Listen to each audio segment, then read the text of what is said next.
Why should your right to freedom of speech trump a trans person's right not to be offended? Because in order to be able to think, you have to risk being offensive. I mean, look at the conversation we're having right now. You know, like, you're certainly willing to risk offending me in the pursuit of truth. Why should you have the right to do that? It's been rather uncomfortable. You've connected a lot with a lot of young men, lots of different people, but young men particularly seem to, find something in your message. I'm a young man. I'd like to be improved, please. I want to stop being a pathetic weasel. Yeah, that would be good. Clean up your room. I don't know how you can go out and protest the structure of the entire economic system if you can't keep your room organized. What are the limits of that idea, though? Because you can have a lovely clean room, but if for my generation, we're looking down the barrel of climate change, we can't afford a house, some people can't get work, university education's unaffordable. Like, there are these huge, massive problems in society and the political economy that are also going to, screw us over in the big picture that the clean room isn't going to necessarily fix. If you're going to fix complicated problems, you have to learn how to fix simple problems first. I want to know, what is your answer to young people for some of the really big problems facing humanity, like the climate catastrophe, like economic crisis, like the precarious job market? Because they just don't, you talk all this much about individual responsibility. Most of us are never going to be able to afford to have all of these assets to have responsibility over. So what is your advice beyond banal comments like clean your room? It's actually rather difficult to answer a question that ends with your comments are banal. Politely. I would consider that more of an opinionated personal and political statement than actually a question. So why don't you try reformulating that so that there's an actual question there? A trans woman is a real woman. I don't really like the way those questions are formulated. I don't know what that means. What do you mean a real woman? Well, I'm asking you, in your mind, it depends what you think a real woman is, but do you think a trans woman is a woman? No. Why not?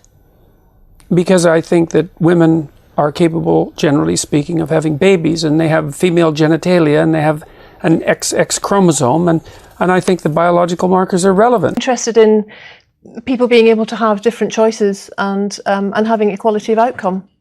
Aha, well, so the overwhelming proportion of people who are in prisons are male. Now, do you want to equalize that, just out of curiosity? What about bricklayers? They're 99% male. And we've got about 3/4 of the population now in universities in the humanities and social sciences are female. Are we going to equalize that? And men work longer hours. They work more dangerous jobs. They're more likely to move. They're more likely to work outside. They're more likely to participate in jobs in the STEM fields that are scalable. They make more money for those reasons.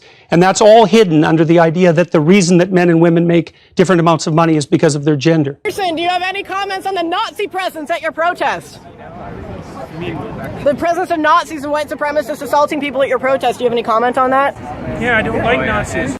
Well, that's highly debatable. That's highly debatable. Actually, it's absolutely true, because there's never been a secular humanist government on the planet. I don't know. I think the Soviets were pretty secular. No, humanists. Then, I know with all due apologies, you do not know the first thing about what secular humanism is. You should read the Secular Humanist Manifesto. I'm very glad I put you on the spot. Well, I'm very glad that I have exercised my freedom of speech. You get my point. It's like you're doing what you should do, which is digging a bit to see what the hell's going on. And that is what you should do. But you're exercising your freedom of speech to certainly risk offending me. And that's fine. I think more power to you as far as I'm concerned.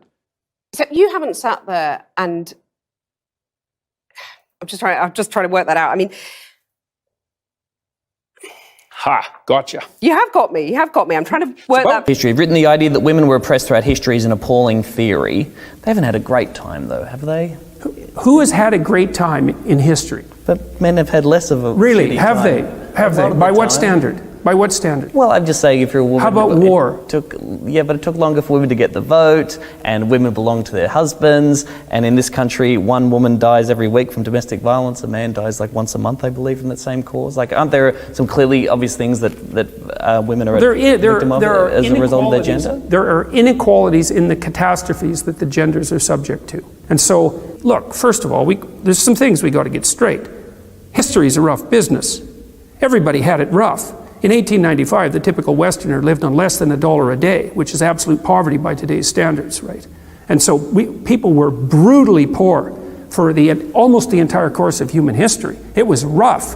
You say, well, did men or women have it worse? It's like, well, you know, that's a complicated question. But one of the things you can say is everybody had it pretty damn bad. Marxists say, well, that wasn't real Marxism. What it really means, and I've thought about this for a long time, it's the most arrogant possible statement anyone could ever make. It means, if I would have been in Stalin's position, I would have ushered in the damn utopia instead of the genocidal massacres, because I understand the doctrine of Marxism and everything about me is good. It's like, well, think again, sunshine.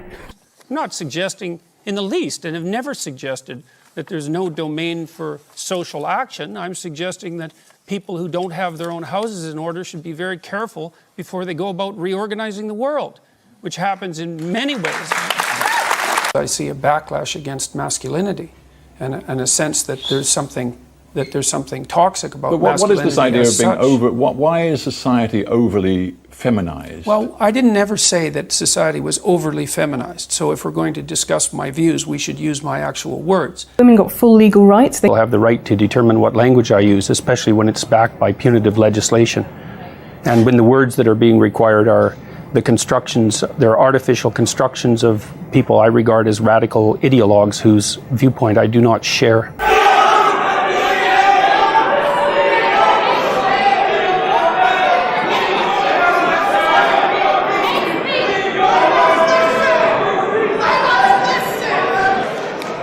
That's pure narcissism at work, by the way.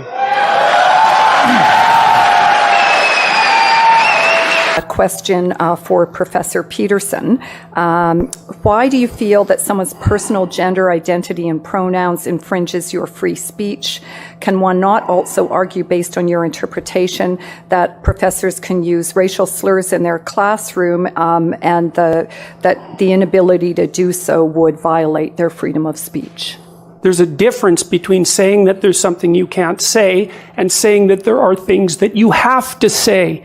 And I regard these made-up pronouns, all of them, as the neologisms of radical PC authoritarians. Do you understand that? And I'm not a fan of that sort of person. And the reason I'm not a fan of that sort of person is because I've done my homework.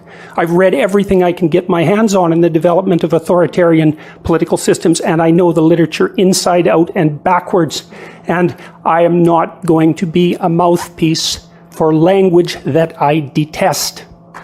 And that's that. The whole patriarchy thing, I think you have no idea how pernicious and dangerous it is. Well, no, I don't. I really don't. Go on. Throughout history